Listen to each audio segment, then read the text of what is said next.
Well, here we go. Ringo on board the Yellow Submarine with my favorite Beatle memories and music. Let me tell you something about Paul. Not only is he a great songwriter and a musician, but he started out playing the trumpet, then he moved to guitar, then he moved to the bass guitar. He also plays fine piano, and now he's turning out whole albums all by himself, with a little help from some of his friends. Well, here's a song that features Paul on recorder and flute. He amazes me, he can just play anything. I saw her standing there, was repackaged on an album called The International Battle of the Century. Sort of a vinyl battle of the bands that starred the Beatles and the Four Seasons. I must call Frankie Valli and see who won. Okay, here's one for the college graduates in the audience. What was the working title of the White Album? Now, everyone calls it the White Album, but do you know its original working title? Well, before we settled on the Beatles, we had planned to call it A Doll's House, or Peggy's Shoe, or Bert Camford Goes Mad, because we used to have several working titles till we got to the right one. The plain white cover was suggested by a friend of ours called Robert Fraser. He used to own an art gallery in England. In fact, I think he still does. He also suggested that what we do is we print a different number on every cover, make it a sort of limited edition. You know, a million-seller limited edition, thank you very much. Here's a number that always worked, whether it was by Rory Storm and the Hurricanes, one of my early groups, or the Beatles later on. It's Little Richard's Long Tall Sally. We could sort of get out there and live a semi-normal life. Not that I don't think we really wanted it forever, because we quite liked, you know, the crowds and people after us, because that was our aim in life, was to be popular and famous. But one time we were in Sweden, and Paul did the best disguise ever. We'd played Sweden, and we were all at the hotel having showers or baths or wherever we're having, and this person knocks on the door, bang, bang, bang, screaming in this like mad nothing language, which we of course assumed was Sweden because we were there. And he comes in the door, and everyone's throwing him out. Nobody knew who he was. Brian freaked because he thought some guy was trying to get in with these glasses on and this moustache. And George couldn't understand. He knocks on my door, get away from here. And we go into the restaurant, and he comes down later. We just think he's following on. We still don't know what's happening. And he's leaping about the restaurant for quite a while before we caught on who it was.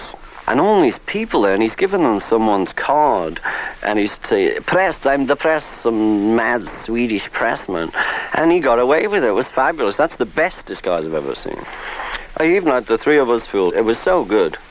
And the second time, one time I disguised myself with Paul. We dressed like businessmen to go on holiday. We had like the straight overcoats, you know, and we'd put our hair back, and I had a mustache and glasses and things. And we got as far as Luton Airport, which is like 15 miles out of London, and the guy says, "How you doing, Paul? All right, Ring?" So, okay, we don't even go as far as the airport. That was I'm So Tired and Birthday, with Patti Clapton and Yoko helping in the chorus. Well, when we were doing Day in the Life, we decided we'd film it. So we took the big studio in EMI. It's a monstro place, like an aircraft hangar. And we had the orchestra all dressed up in the black ties. And we invited a lot of people. Mick was there, and some of the Monkees was there at that time, and Donovan, and all the people who were around at the time. And we thought we'd have this big party, do the music, and film it. So we got all the orchestra like silly noses to put on and taps on the head. If anyone's seen the film, you'll know what I'm talking about. But some of the orchestra got a bit uptight because they thought we were making a fool of them, and all we were trying to do is have a party. So some of them wanted to walk out. But George Martin smoothed most of that over, and Paul actually conducted most of it. He was up there in his overcoat, conducting this big orchestra. Let's go, lads. And I was running around with a camera. There was more after the last chord on the British pepper. Paul had it a high-pitched tone for the benefit of dogs everywhere. And then there was this nonsense sound that played over and over again if you didn't have an automatic record player. See what you missed? Coming up, a song John wrote in India for Mia Farrow's sister Prudence. You know, when we were over in India meditating with the Maharishi, there wasn't a lot to do. That's one of the reasons I left early, besides that and the flies.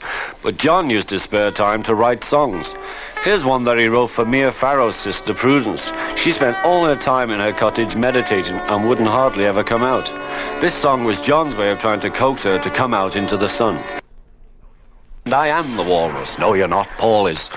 John's inspiration for the walrus came from the wailing of a police siren. The two-note kind. He sort of wrote the words to that rhythm. You know, do-do-do-do. However they go. Coming up, Peter Fonda helps John with the words to She Said, She Said. During one of our American tours, we took a little side trip to California, and John sort of went off on one of his own. Somehow he ended up at a Hollywood party, and Peter Fonda kept walking up to him saying, "I know what it's like to be dead, man." I mean, he said it over and over again. I guess it sort of stuck. She said, from John's trip into deepest, darkest Hollywood. During the making of the Beatles' White Album, I sort of decided to take a little trip of my own. Well, when we were doing the White Album, I felt that I wasn't playing good, and I also felt that the other three were very close, and I was like an outcast. I mean, we weren't getting on as well together, and I thought the other three, you know, John, Paul, and George, were really good friends, and I was sort of in the way, because there was always like the howdy-doodies again, getting to know each other, and not that we'd been anywhere, or we'd always been going out together or sitting in the garden together, but once you're back in the studio, because we used to stay in the studio 6 months, and we'd take a couple of months off. So I just decided to go and see everybody. So I went and knocked on Paul's door, knock, knock. "Oh, come in." I said, "Look, I'm leaving the band, because I believe you three are real close, and I'm not playing well, and I don't feel like we're getting on well." And he said, "Well, I thought it was you three." So I thought, well, okay. So then I went round to see John and knocked on the door. He goes, "Hi, how you doing?" "Yeah, fine." I said, "Look, I'm leaving the band because, I had the same story. I feel you three are real close, and I just feel out of it right now. There's no contact." And he says, "I thought it was you three." So I just said, "Well, look, I'll tell you what, I'm going on holiday for a couple of weeks and coming back. I'll come back later. I've just got to get out of this. I mean, if we're all thinking like this, no wonder I'm feeling weird in the studio."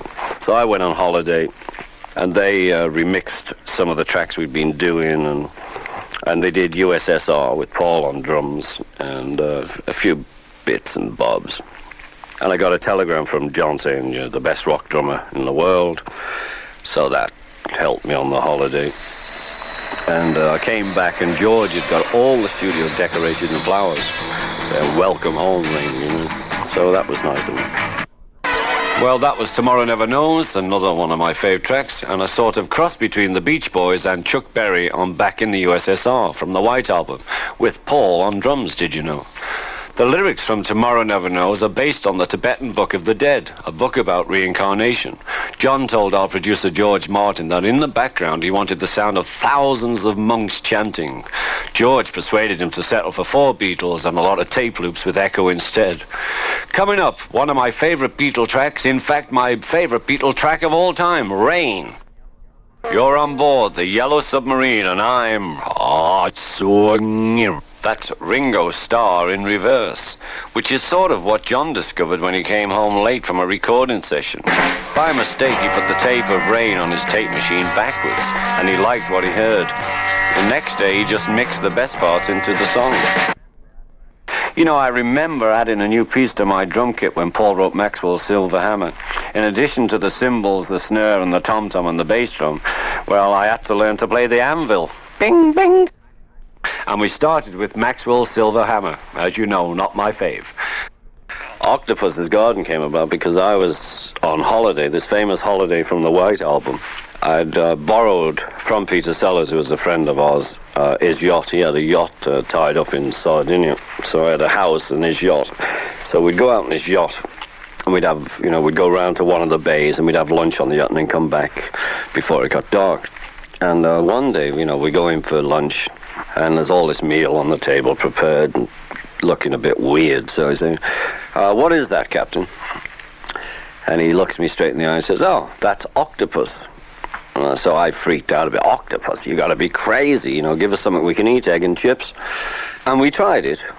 And as he said, which I forgot to mention, it's just like chicken, which it was. So from then on, we only had chicken. But later on in the day, I was talking to him, saying, "Look, we don't want octopus anymore." And he got into telling me the story about octopuses, this old sea captain, about how they actually do build gardens outside the caves, or holes or whatever they're in, because they're not quite so gigantic as the movies. They're in their little cave, and they go around the seabed collecting brightly coloured stones and tin cans now and things like that, and they put them all around like a garden. And I thought, well, that's a beautiful idea. And where my head was at the moment, it was a beautiful idea to be down there with him underneath the sea, just not having anything to attack your brain. Rocky sort of bubbled up in Paul's head while he was meditating with the Maharishi in India. John and Donovan helped with Good Rocky's revival as well. Coming up, Paul in the studio and no one to sing with. Ringo in my yellow submarine, and my periscope is zooming in on the Beatles' White Album. That's when all the squabbles pulled us apart from each other. I mean, rather than a band of Beatles, we were 4 individuals who used each other for sidemen.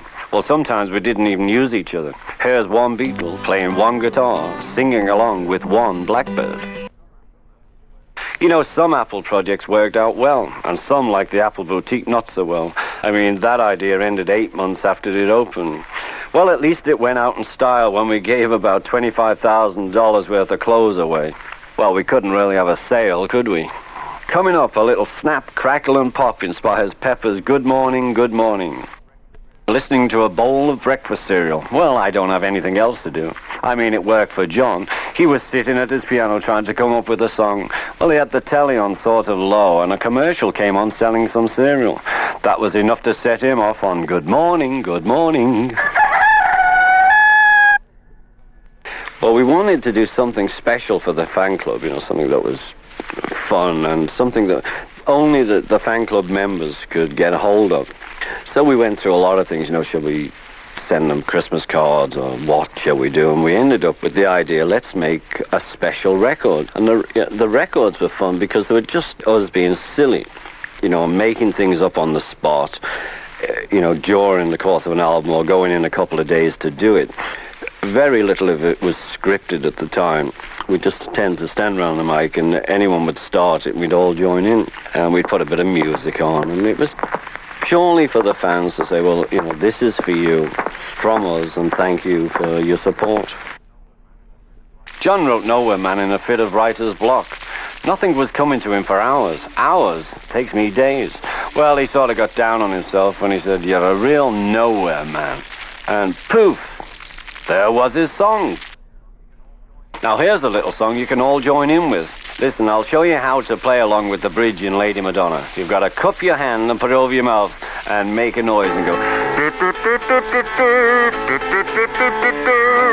Okay, ready? All together now. Take it. Ringo here. Okay, let's start with the sort of underground version of I'm Only Sleeping. This is the one with the reversed verses and the backwards guitars. Okay, I used to get put down in the press a lot for my silly fills, as we like to call them. And that mainly came about because I'm a left-handed, right-handed drummer. That means I'm left-handed, but the kit's set up for a right-handed drummer. So if I come off the hi-hat and the snare, if I'm doing something like this, any ordinary drummer would come off with the right hand, so he'd go. See, I can't do it to this day. So if I want to come off, I have to come off with the left hand, which means I have to miss a minuscule of a beat somewhere, so I go.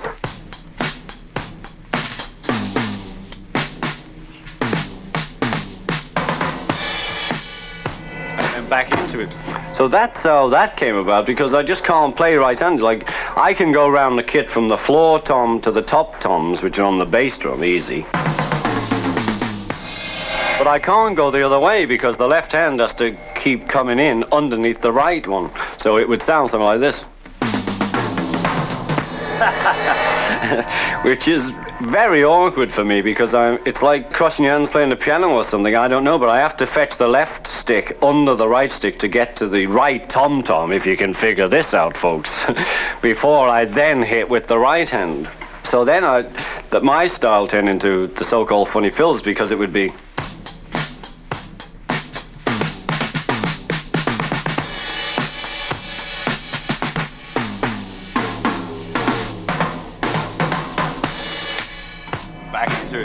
I hope that's a major demonstration of my drum work. The Grammy people call this the best contemporary vocal performance of 1966. And here we go, Eleanor Rigby. I remember the first songs I wrote, they always sounded like someone else. Well, I used to write Jerry Lee Lewis B-sides, and then I'd play them, and then everyone would fall about. Anyway, here's a song that I was helped to write by John and Paul.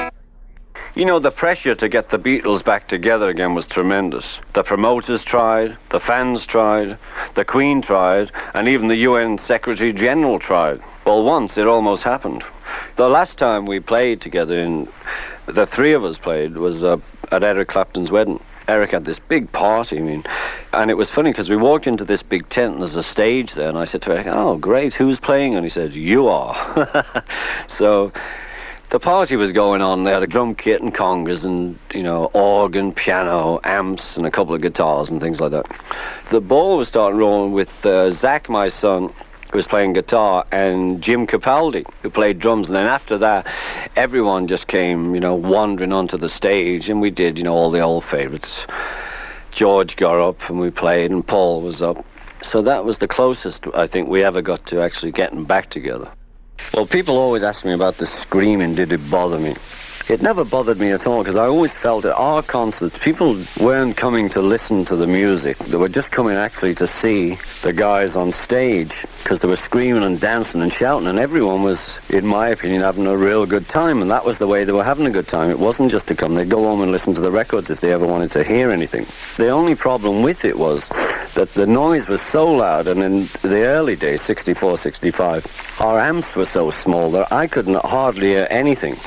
And if anyone ever sees any footage from that period, you'll always notice that I'm watching either Paul, John, or George constantly, because I had to lip read where we were up to in the song. And they had a terrible problem, and I had a problem too, where I could only play the offbeat, which would keep the band together. If ever I went into a fill, it would be like silence, because I'd just be doing the offbeat, crack, crack. So every time I went, if you can imagine, if I was on TV, I'm doing my boom check on the snare, and then I go into like a fill. So I'll do the boom check, then you hear the fill, then I'll come back into the offbeat. Check, check. Check, check. So it was like silence for those couple of seconds. So when I'd go into a fill, the other three would turn around and say, "What's happening?"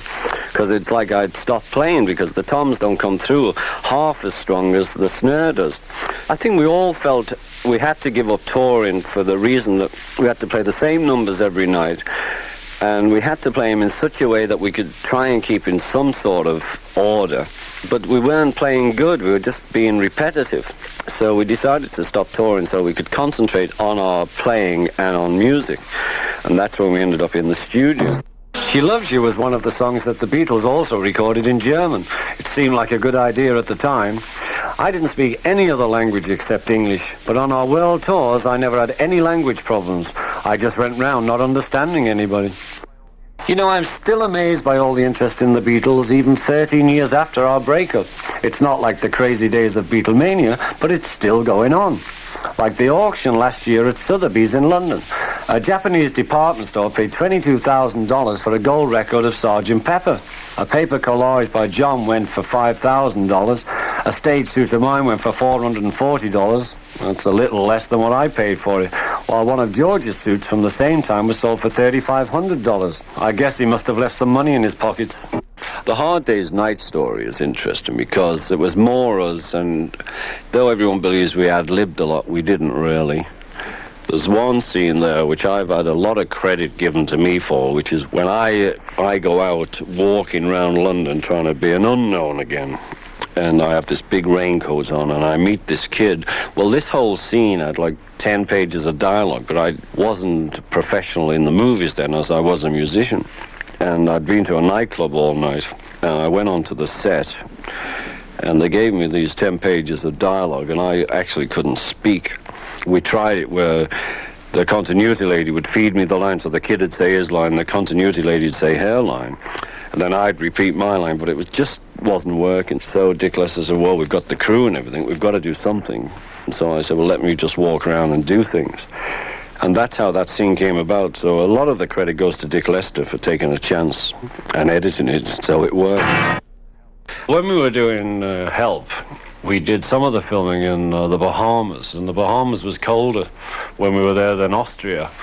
That was a bit freaky, but Dick Lester's so great, because we had one scene where I have to jump off this yacht, because they're all after me again for the ring, and I have to jump off this yacht, and I'm surrounded by sharks, which were people in shark outfits. But what Dick didn't know at the time was that I couldn't swim. So, you know, like every actor, well, you know, I want you to just dive off here, swim round and come back. Oh, certainly. So Dick said, you know, this is the shot. You get to the edge here and then you jump off and then the sharks come up. But they're guys dressed up and they're trying to capture you and take you away for the ring. So I said, you know, sweating a little, okay, Dick, I'll do it. In the water I go and these sharks come and attack me. Well, it looks real because, you know, I'm panicking so much with these sharks, because all I'm trying to do is keep my head above water so I can breathe. I'm treading these sharks into the ground. So we do this shot and they drag me back on board. And so I said to Dick, well, look, Dick, you know, I mean, how was it? You know, was it great? Because I want to let you into a secret. I can't swim. But Dick, as a director, put his arm around me, said, well, it wasn't too great. Could we have take two?